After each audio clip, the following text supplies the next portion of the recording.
who know it. But a big percentage of the problem is improving the technology that the government runs on. So the U.S. government runs on a collection of thousands of computers, many of them antiquated, running very old software, and the computers don't talk to each other. So that's why tech support is kind of a real thing. In order to make the government more efficient, you have to improve the technology. You may have read about the example I used recently when President Trump was signing one of the DOGE executive orders of the difficulty of U.S. government workers retiring. Like the maximum retirement rate is $10,000 a month, and the reason for that is because the retirement is entirely paperwork right now. It's manually calculated paperwork that's put in an envelope and then taken down a mine shaft and stored in a mine.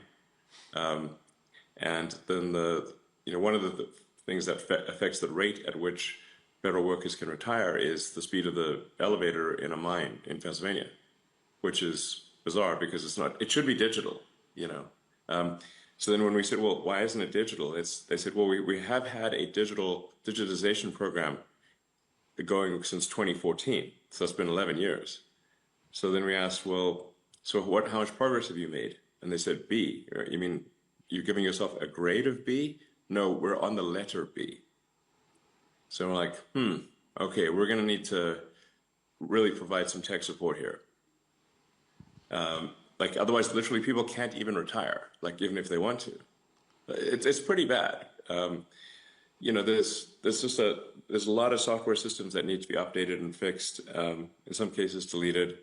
A lot of things that should be automated. I mean, in terms of the number of, say, U.S. citizens that are operating the mine, it's about 1,000 people are working on this mine, where the papers are stored.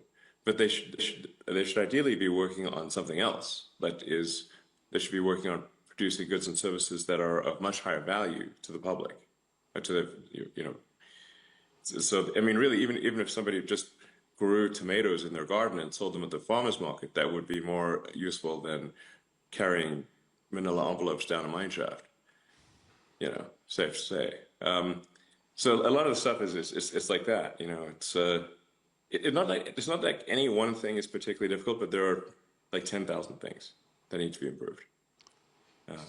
So it's efficiency through innovation rather than efficiency through austerity and cost cutting specifically, right? So you're trying to do both at the same time, maybe focus more on tech support than cutting costs?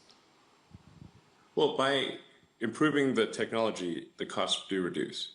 So, it's very expensive to have 1,000 people operate a mine doing paper retirement, whereas that really should just be digitized and be a computer that's with the information stored in the cloud, and it's very straightforward and low cost.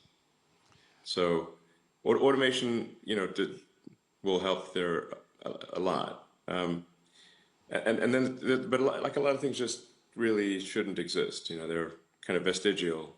A lot of attention has been on the sort of USAID, for example. When we looked at a lot of those programs, we're like, we should look, why does this actually exist? Is there really a need for it?